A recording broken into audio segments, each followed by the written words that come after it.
All right. Good evening, and thank you all for joining us for this October 2024 meeting of the ANC3C Planning, Zoning, Housing, and Economic Development Committee meeting, followed directly by the Residential Historic Preservation Review Committee meeting. So we will get started with the Planning, Zoning, Housing, Economic Development agenda.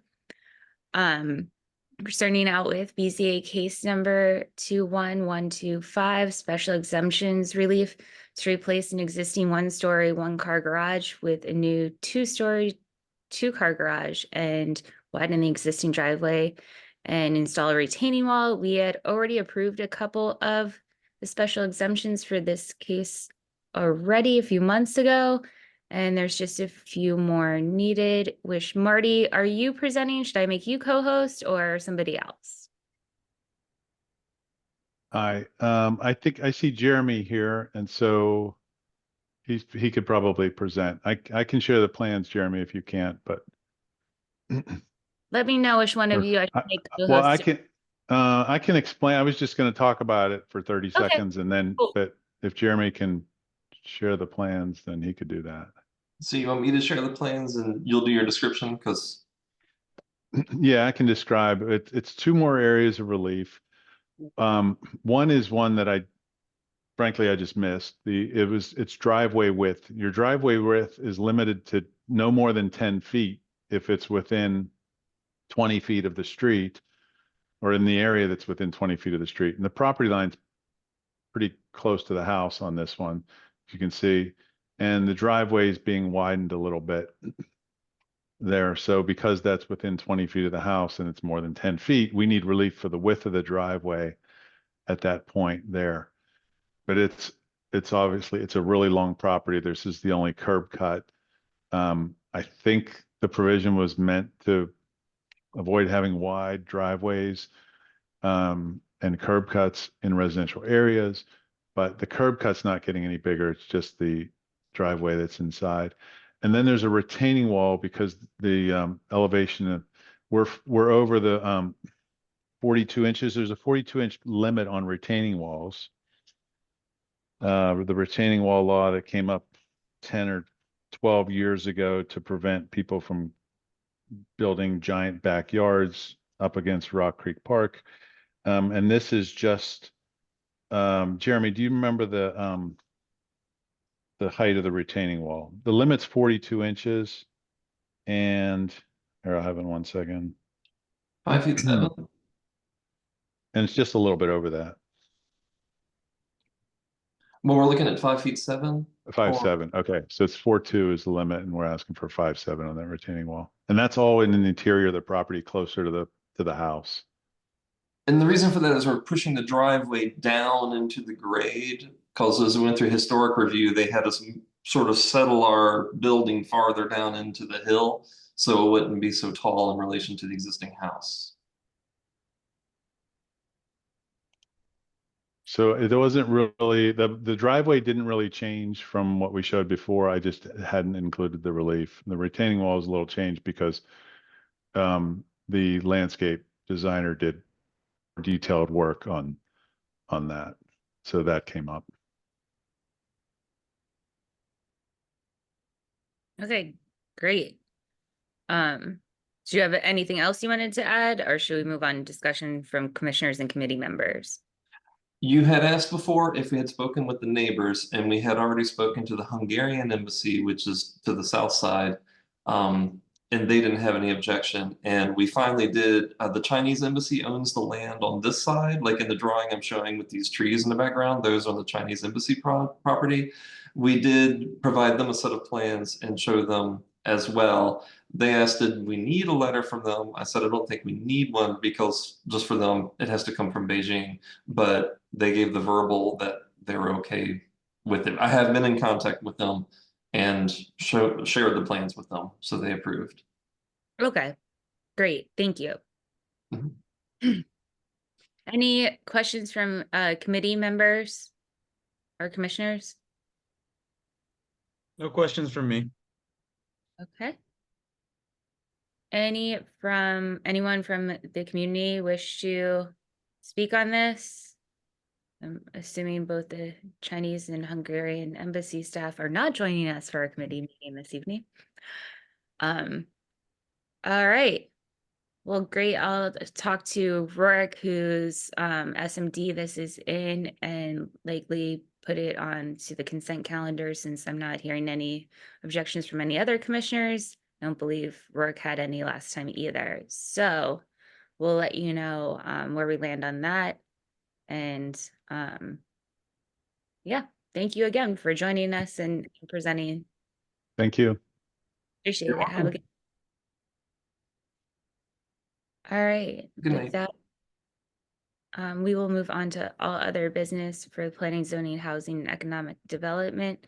I had tried to get the Office of Planning to join us this evening to discuss the future of the comprehensive plan and what their plans are for upzoning Cleveland Park and Woodley Park.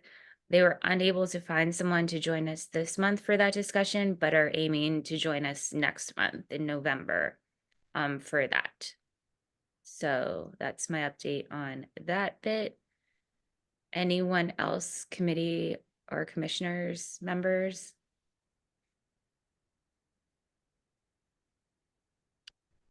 All right. Seeing none, and always feel free to email myself or Tammy throughout, the course of the month. Kathy? Just a quick question, since we're all on the line here. Any insight into what's going on with the Uptown Theater site or the Macklin? Well, the Uptown, it's very public that Other than just And what the process is looking like, and whether there will be involvement at the ANC level, and if so, sure. what to do and expedite if possible. Well, it doesn't sound like the new folks have their concept fully fleshed out yet based on what was reported in the media and direct quotes from them in said articles. They did go forward and get on the agenda at the Alcohol Beverage Cannabis Administration a couple weeks ago. That was approved for fact finding to obtain a CX liquor license, which is for a multi-use purpose facility. So that is what that is. We would, of course, discuss and then provide letters of support or disapproval for that liquor license as soon as we know when their placards would go up. So there's that bit of it. That's the ANC's real involvement in what we know so far. And there's nothing for us to do at this time with that. Thank you. Yeah, no problem. As far as the Macklin, it was sold in the middle of August to 3 new owners that separately own the townhome part of it, the existing rental, and the new rental multifamily building that's going up behind the existing Macklin. My understanding is as soon as they settle the outstanding tax lien issues, they'll file for the permits and continue construction on all of the projects. So They're not starting from, in filing for permits or anything, they're not starting from any kind of scratch, are they? the project has already been approved by HPRB, Mhm. ANC, and all of that, and that's probably what ultimately was the demise of the existing or the previous owners assets, because of the lengthy process that ended up being, unfortunately. So Yeah, but they've made progress, I gather, on the rodents and such that were supposedly proliferating there in the absence of the continuing construction. Well, I had heard that they had been in there several times, yes, but Swally But probably the knows. the city had made some sort of an agreement with one or more of the owners that they were going to pick up some Yeah. responsibility for it? Yeah, they were able to get inside and they've been treating it. I walk past there and I still see rats, so you know it's gonna take a while. But they have been treating it. And unlike some other parts of the city, the that part of the city government actually they're pretty efficient and they're pretty, you know, I would say they're relatively good. But I think there's so many rats there that even despite them coming multiple times, they're gonna continue to come there. I mean, people are keeping an eye on it. So yeah, I mean, what I would say right now is there's still rats there, but they are treating it and they're the owners are cooperating and everyone's able to get inside and stuff. So I have But a we're question running on the garage ownership. damage. So Excuse me? we're running damage from rodents in our garage. And so it's an issue here. At the Yeah, Kennedy. so to that point, I have a question on the ownership structure. So first question is the original developer of the property also owns or owned the original building just to the north where Fresh Baguette and Orange Theory are. Does Mr. Kang or his company still own that, or was that part of the sale? And then the second point is, with the three different owners having taken over the construction site, how are, you know, to your point, Kathleen, how are they coordinating and responding to rats and safety issues and stuff? Because it's a common construction site. So as far as I know, all Phil Kang doesn't own any part of it anymore. It's been purchased by the three owners. And as far as they're coordinating, you know, again, they've when the issue was brought up about rats in the construction site, they cleaned that up. I haven't heard any other complaints from anyone yet. If things pop up, definitely let me know and we can try and figure out and try and resolve them. For right now, I will tell you, I am personally grateful someone bought that and is finishing it. And the thing I plan on doing is staying out of the way as much as possible, just so we can get that done as soon as possible. So I don't plan on reaching out to them, trying to make us another layer of bureaucracy they have to work through. But of course, if issues do come up, they'll definitely let me know.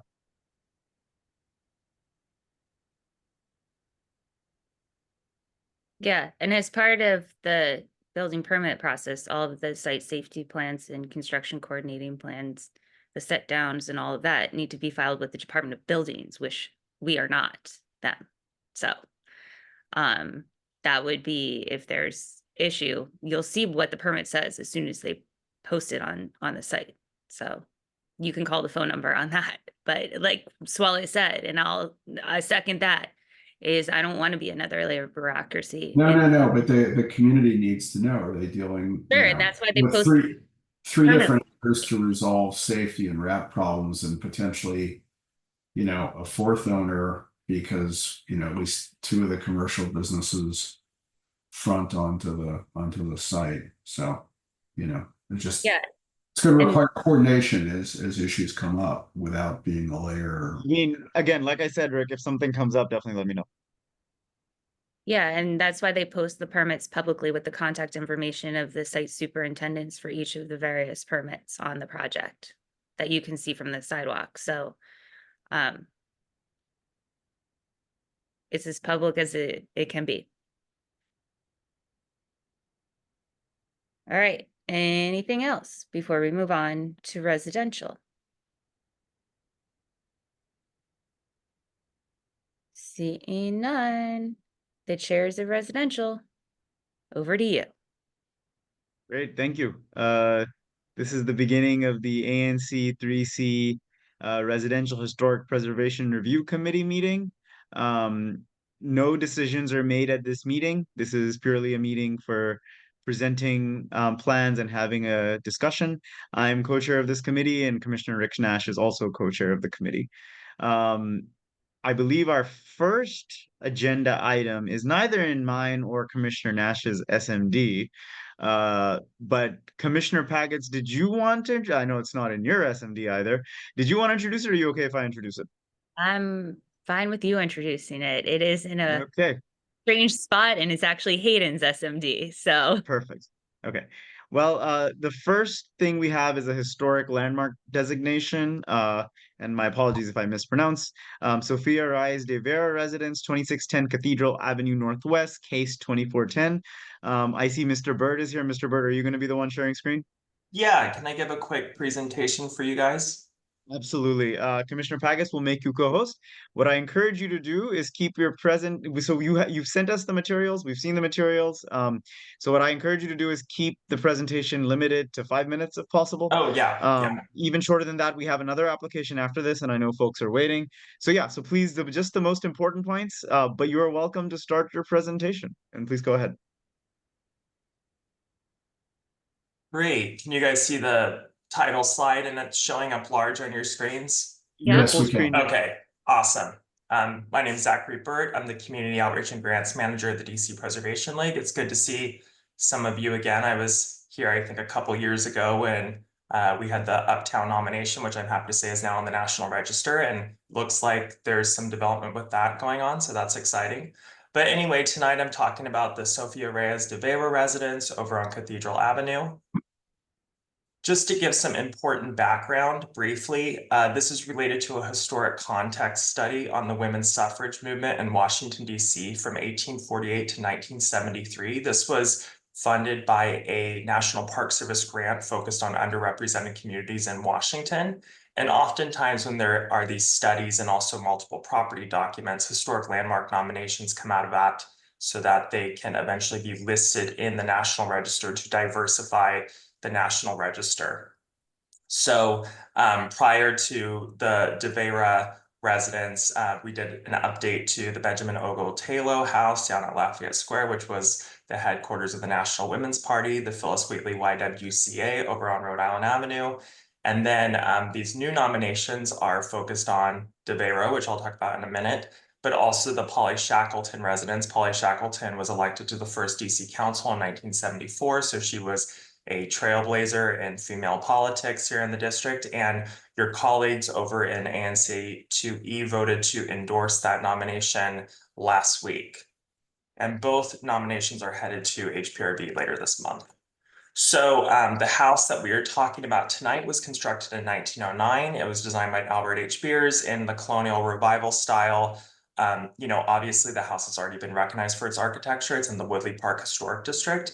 It's obviously a very nice house, but that is not why we are here tonight. We're talking about the social history and the significance of Reyes de Veyra. So that is why the home is being nominated under Criterion B, which is the National Register classification for a significant individual.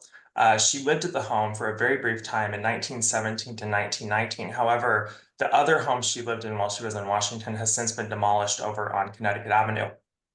So this property really is the only remnant in Washington associated with this significant individual. So the home is being recognized for its social history related to women and also its ethnic heritage being the Philippines. And it relates back to that women's suffrage context study I mentioned at the beginning of my remarks under the theme intersectionality in the women's suffrage movement.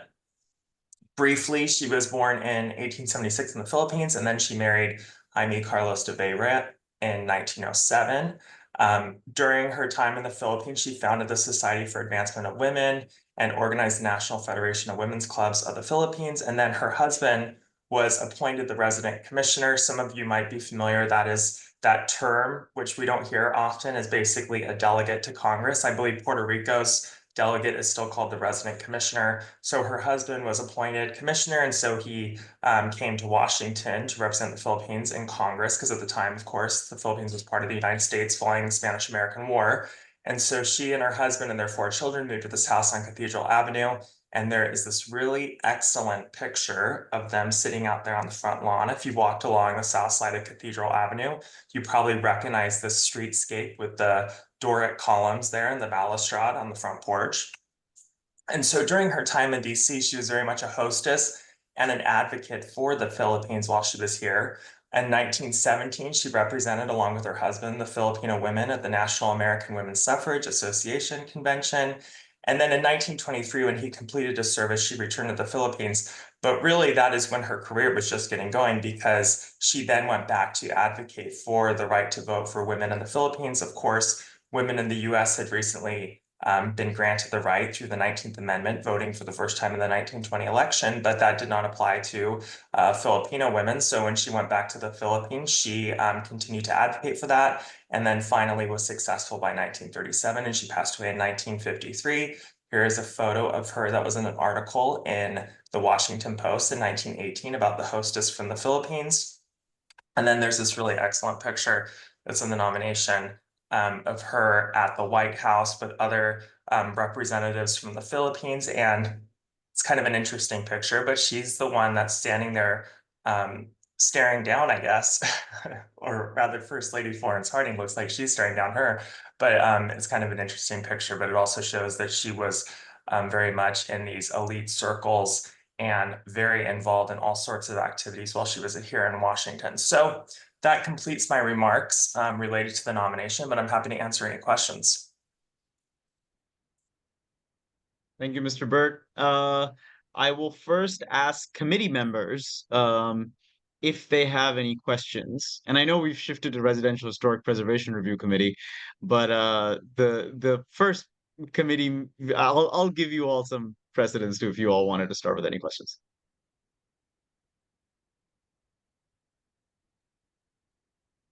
Mr. Goodman, go ahead.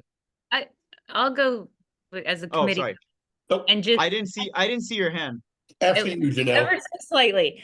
Okay. And just go over some of the questions that I had already asked of this and share some of those answers. So my first question was sorry, I have a little fly, is if the owners of this property are aware of this application and if they support it or oppose it. I know when you answered or could have been like a month or so ago, that they weren't aware of it, correct?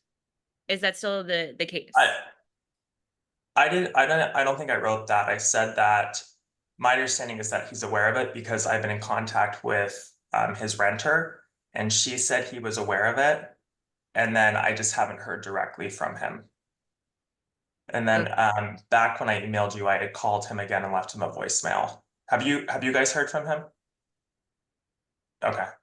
No, not that I'm aware. And he was also noticed through the public hearing process, so he would have gotten a letter as well as the property owner. Would he being the property owner? Yeah. Okay. Okay, cool. And then also, this is a contributing structure in the Woodley Park Historic District. So my question, and just to socialize this with everybody else, was regarding why is this a belt and suspender move? Landmark this individual property when it's already protected under historic district. And the answer to that was still a little cloudy to me because I still want a plaque put on the building and it still doesn't get us there if we just have it in the historic register. To landmark it gets the history of Sofia put into the official historic registrar, but it does not offer any additional protections that extend beyond what is already protected by it being a contributing structure in a historic district, correct? Yeah, procedurally, nothing changes. So the homeowner of today, they wanted to, do something to their porch or their windows, they would have to go through the Historic Preservation Office. And the same would be true if this was designated as a landmark. Okay. Isn't the Yeah, standard and different? I Isn't the just want standard to, different? oh, sorry. Change to a landmark as opposed to a change to a property in an historic district? I'm sorry, can you say that just the beginning Isn't- part again? I'm sorry. Isn't the standard different for HPRB to approve a change to a landmark as opposed to approving a change to a house in an historic district? Not necessarily. A lot of it is still the same procedurally. No, I it's the think the same important- procedurally, but isn't the legal standard different? I don't think so. I think it is. Okay. And I mean, Rick is more of an expert on HP stuff than I am, but I thought the standard was a lot higher I think, for a landmark than for just any contributing structure in a district. yeah, I think you raise a good point. I think that because this property, we're not recognizing it for its architecture, I don't think it would necessarily be held to a higher standard because we're recognizing the social history here. Versus, let's say that this was a Frank Lloyd Wright designed home, right? And it was a contributing building and we wanted to make it a landmark. Yeah, the staff at HPO, to your point, would probably look at that differently. But as I said, this is just the social history. And I think I said this in my email to Janelle, but I think really the gist of this and why this has been funded by the National Park Service, it's to diversify the National Register, because obviously a lot of the National Register, you know, we're getting up to, wow, maybe about 100,000 properties are listed in the National Register. You know, a lot of them had focused on very traditional American history, you know, famous presidents, important architects, you know, American battles, things like that. And so this grant is focused on diversifying it and, you know, telling a broader story about American history. And so really, I think the important thing here is not really anything's going to change procedurally, but it's nice adding that, you know, important social history to the documentation for the DC inventory and the National Register. Could you just put a plaque on the front of the building now and give everybody notice of the history? And yeah, I mean, you could do that, but I mean, I think it's, I mean, maybe this is why I'm in preservation. I'm like just too into it. So I'm like have this different perspective, but I think it's nice to have this like actual history that becomes part of like the federal record. It's not just going to be like on, you know, some random blog or something like that. as much. But yes, a plaque can be added. Yeah, I understand your point of view. Yeah.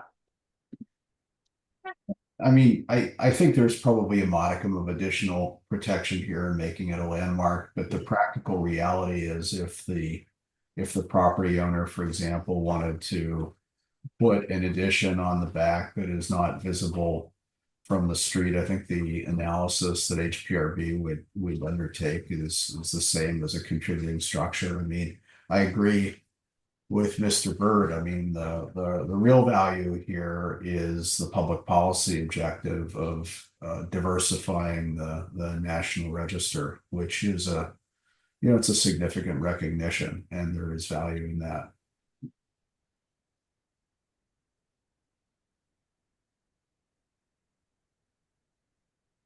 Thank you. Anyone else with a question or a comment?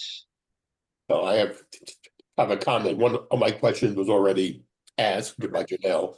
Go ahead, Mr. Goodman. But I read the nomination and I understand that the motivation is diversification of, but this struck me as awfully thin in terms of, the relationship to DC. It looked like most of her good works were back home in the Philippines. She lived in this house for a year and a half or so. That was not when her greatest contributions were being made. If we, and DC, obviously, for all kinds of reasons we all know, gets a whole lot of well-known people who live here for a few years. And if we started to landmark places that various other distinguished people who made great contributions lived for 18 months, would be landmarking a good chunk of the city. So as I said, I understand and appreciate the motivation here, but it strikes me as a reach. That's a comment, not a question, obviously. Yeah. Thank you. Mm-hmm. Anyone else? And just one, I lived for a long time right around the corner from this property, so I know the block and the house well. Yeah, thank you.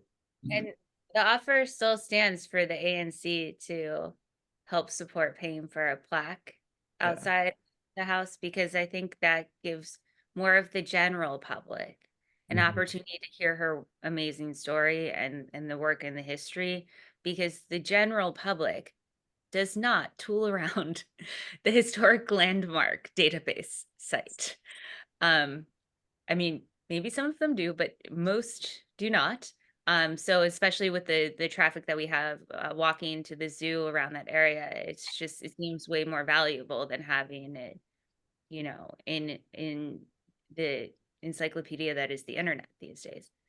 And I will also say that some of my initial concerns came from some people who weaponize historic preservation and weaponize landmarking, because this single family home is currently being used as 4 or 6 homes. I forget how many, but it's demised into a multifamily building right now.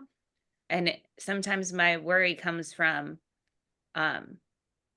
people wanting to take away that use and make it back to a single family home. And I hope that wasn't your motivation or your intent here, but there's no landmarking of the interior. Yeah, can I just make 2 quick, I don't want to cut you off, Janelle, if you wanted to add something else. Yeah, I just wanted to make 2 quick notes, because I agree with you. I mean, at the end of the day, I realize that most people don't, read National Register nominations in their spare times or on a Monday evening like tonight, right?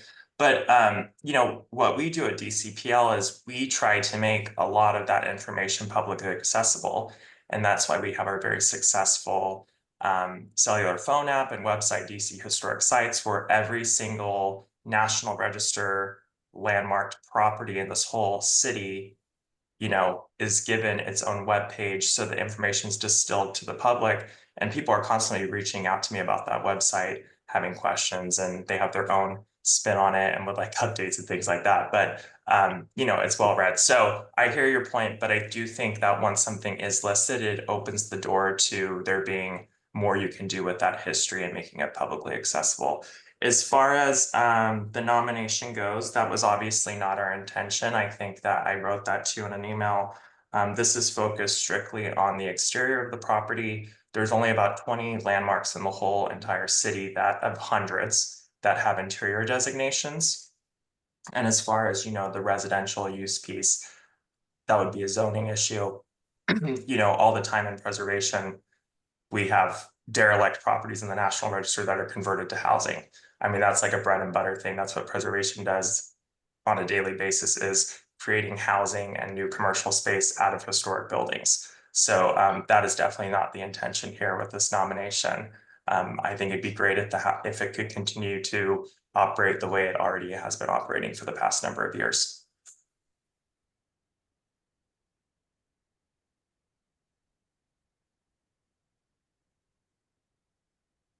great. Thank you. One final comment. I agree with everything everyone else has said. I just don't see the point of this, and I think you are grasping here. She only lived here for 2 years, and I think a plaque would be much better. And as treasurer, I am open to helping you get that money. So, awesome. Thank you so much. Yeah, thank you. Yeah. Yeah, and I have a quick question. Would you guys like me to come back at your monthly meeting, or what's kind of your protocol? I know every ANC is different. I would say right now, you should reach out to your commissioner to see if they want to write, if Hayden wants to write like a resolution on it. We haven't heard from her. I will say right now, like, I do not want to write or vote on a resolution on this at all. So I would personally suggest that you not come to our meeting, because I don't think there'll be a resolution up for a vote unless someone else here wants to write a resolution in support. But then I will say that I probably won't support that resolution, at least me personally. I would be willing to move a resolution. We'll see what the commission does. It may be that the commission takes up the resolution or takes no position on it. But as I said, I see real value in the work you've done, and I fully support the program to add places reflecting diverse individuals to the register. And there are a number of buildings that are landmarked where people who've made significant contributions in history, and certainly the women's suffrage movement at a time when the Philippines was a colony of the US, is an important thing to recognize. So I commend DCPL for bringing this forward. I fully expect it will be endorsed later on downtown. But I'd be happy to bring forward a resolution if the commissioner for this area is unwilling to do so. Okay, yeah, thank you, Commissioner Nash. So I guess I will maybe work with the SMD, but if not, I guess I'll be working with Nash on this, if that sounds good to everyone. I think that sounds good. You should email both of them. And Yeah, and what is the other commissioner, Hayden? Hayden's email, I'm gonna type it in the chat. Oh, okay.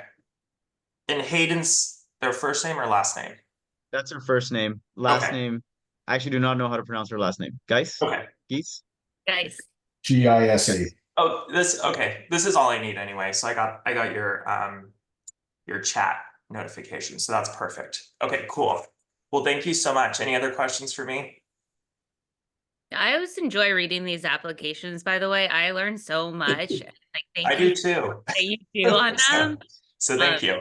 Fascinating. So I appreciate it. Yeah, thank you. Okay. Thanks. Well, I will be in touch, and have a good night, everyone. Great. Thank you. Thank you.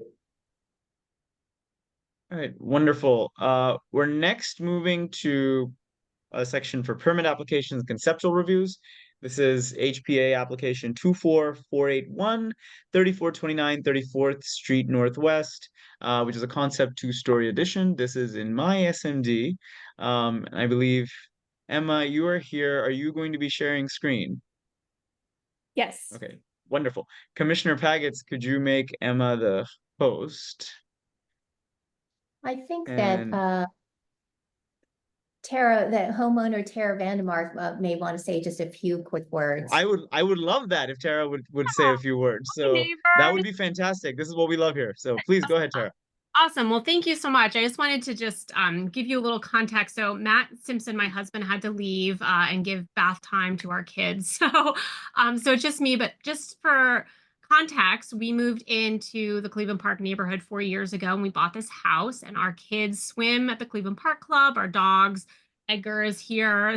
They go to the Rosedale and run around there in the morning times. And we very much have seen this house become our home in that time. Our neighbors all love to congregate. Our backyard sort of do that fun thing in Cleveland Park where they kind of all smush together and the kids go through all the gates and the fences, and it's just a joyous place, which is why we want this 100-year-old home to get an update and become a usable space. And we really want to do that in a way that is authentic to this neighborhood and in a way that allows this space to be utilized for many generations to come. So yeah, I think with that, thank you for having us, and we so appreciate this opportunity.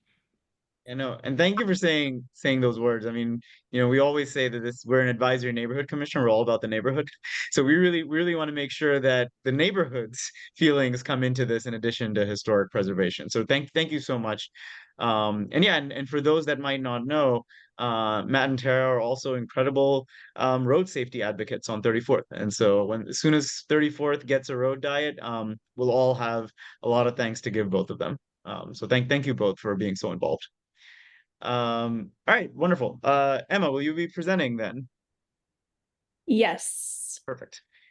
Let me And share my similar screen. instructions, I encourage you to keep it to maybe 5 to 10 minutes, only the sort of major aspects of it. And again, commissioners have access to your full file, so if we need to go back to anything or ask questions, we can. But yeah, I encourage you to keep it to the main parts. Great.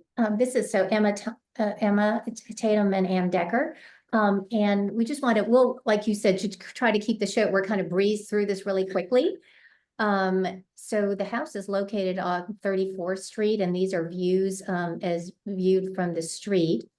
The front elevation you'll see on the left.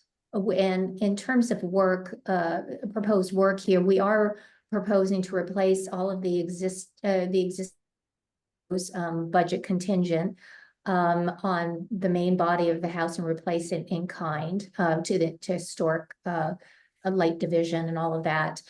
We do want to, for instance, and we'll show you elevations of it, but on the right-hand side, there's an existing bay that we would like to reconstruct, is currently actually bowing over and needs structural repair.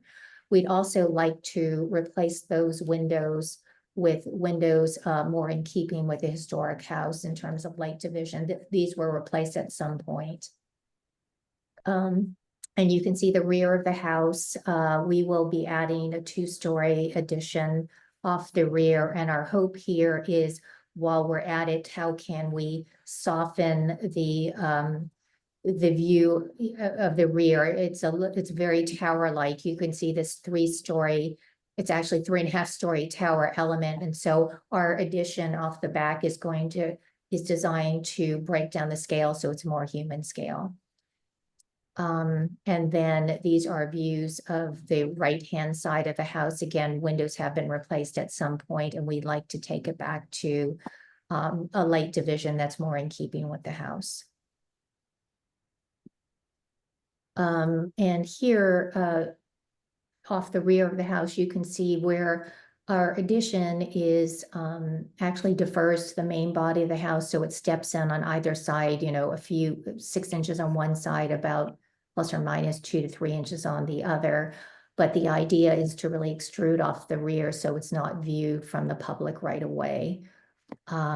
We have a 2-story addition that projects about 8 feet off the rear of the house, and then another 1-story addition with basement. This is a very steeply sloping site, so again, we're trying to kind of decrescendo the addition down, so it's not looming. We also have a deck being proposed off the rear, a small deck that projects about 10 feet. And we can flip through these. These are just existing drawing footprint of the house. Existing elevations, which you've seen. You can see the rear could use a little TLC. There are a little bit of oddities off the rear of the house. Again, we're trying to soften the scale with the addition. And now we can go into the new addition, the proposed addition rather. So on the first floor, we are infilling with a rec room that really comes about 3 feet past the existing kitchen wing of the house and kisses the edge of the existing deck. So the addition doesn't extend any further than the existing deck does currently. And then there isn't a deck off the back. You can see with the first floor, we're trying to really open up the house. The house has a beautiful rear yard, and the house is very compartmentalized. You can't really experience the yard currently. And so we're really trying to we'll open it up and bring the outside in. And then the second floor, the extent of the addition is really that 8-foot bump out where you see essentially the wall of glass trying to connect to the rear, just to give it a little bit more space. The current second floor is very tight. And then in the attic, there's really no work that impacts the rear other than replacing some windows. And then you can see from the front of the house, the wing to the right, the sunroom, we've replaced windows that are in keeping with the existing house in lieu of those single light casement windows. On the left-hand side, you'll see just a peekaboo side view of that rebuilt bay with the new windows. Off the side of, off the left-hand side of the house, we now have the new windows that are more in keeping with the existing house. We're proposing a stoop and mudroom entry piece to the side elevation that also helps to break down the scale, and it's kind of the main means of egress into the house off the driveway. And off to the left, you'll see the addition off the rear of the house, which again steps back from the plane of the brick face and only projects 3 feet. We're again trying to just not extend it too much so that we leave a lot of yard. And off the rear of the house, you can see the two-story addition comes forward intentionally from the tower-like element, again, to break down the scale and relate to more of the human body when you're in the yard. We do have expand glass again to connect to the rear, but our windows and fenestration is taking cues from the existing house in terms of, you can see the clear story windows at the very top there. The bite-sized windows speak to the second floor bedroom windows in terms of scale. So it's a little bit more of a modern riff off the rear. The sliders that you see here, again, speak to the bay sizes that you'll see to the left at that office area and the front portico. And so there are a lot of elements that we're trying to take the modern interpretation of the sizes and proportions. This is a two-story, you'll see here, basement, two-story addition clad in stucco that again, kind of links to more of the masonry like feel and more of the mortar joint expression. And then we can go to, we're adding a window in the gable end, and we're replacing a window in the existing roof dormer for egress reasons, bedroom egress reasons. And off the rear of the house, the addition steps back, so it's not a one full plane, so it recedes into the back, so it really is likely just very visible from the street, just in terms of, we have a 3D model to show you what that might look like, but the existing sunroom essentially blocks the view of the addition off the rear.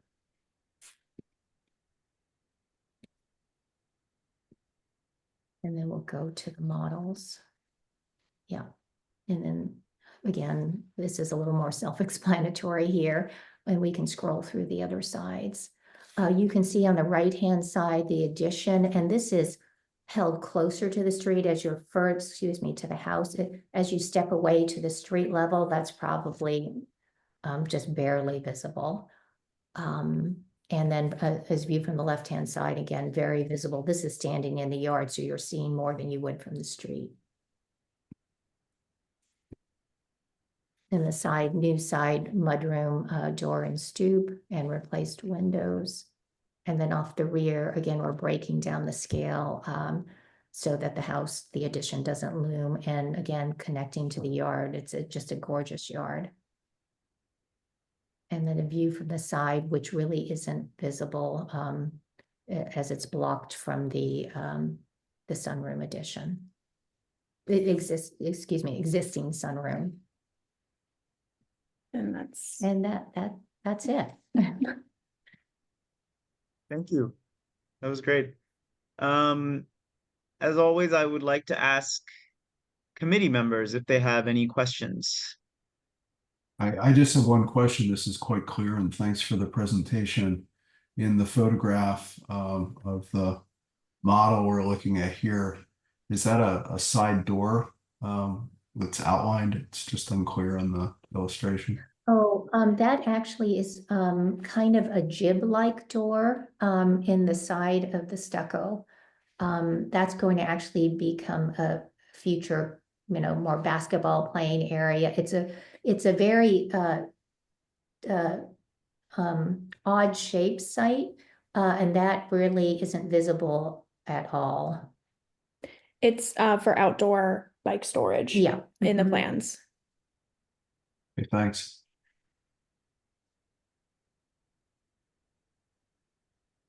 Any other committee members? I guess this is really good, and I love how all of those backyards are like so interconnected, but I'm just wondering like why you guys felt the need to show so much of this rear elevation if it's not visible from the street, because HPRVs, it should just be what you can see from the street or the sides, right? So I was just curious. I think we just needed to, we had another presentation that we did in the past and they wanted to see it from all angles. we were doing that. But as viewed from the public right of way, it's barely visible at all. Cool.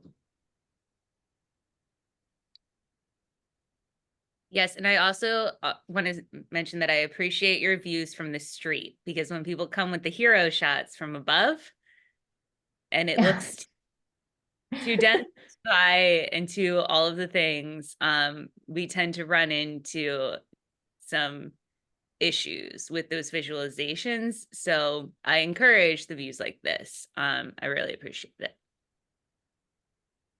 Oh, thank you.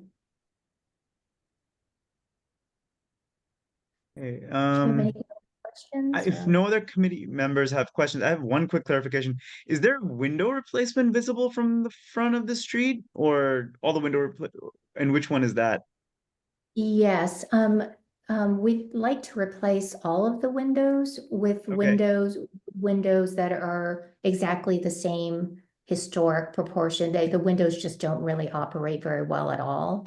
And so we're replacing those, but the ones that will vary are the ones here in the sunroom, and we should probably flash existing photos of that. Those they were replaced at some point with very unattractive windows.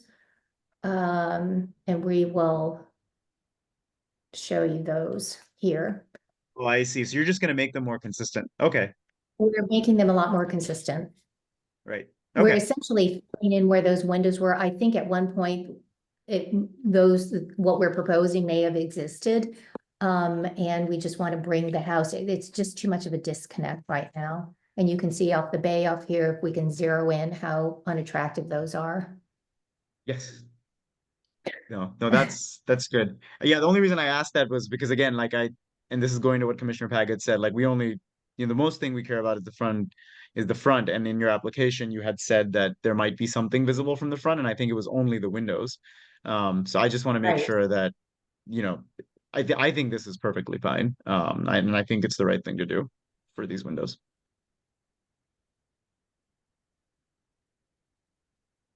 Anyone else from the community, if anyone has any questions? I note that there are several letters from adjacent residents in the file. Those are helpful. Thank you. Those were all in support, correct? Yes. All the ones I saw. I saw 5 in support. Okay, great. Yeah, we've been socializing this a lot. Unfortunately, our poor neighbors, a lot of beers and talk of our house.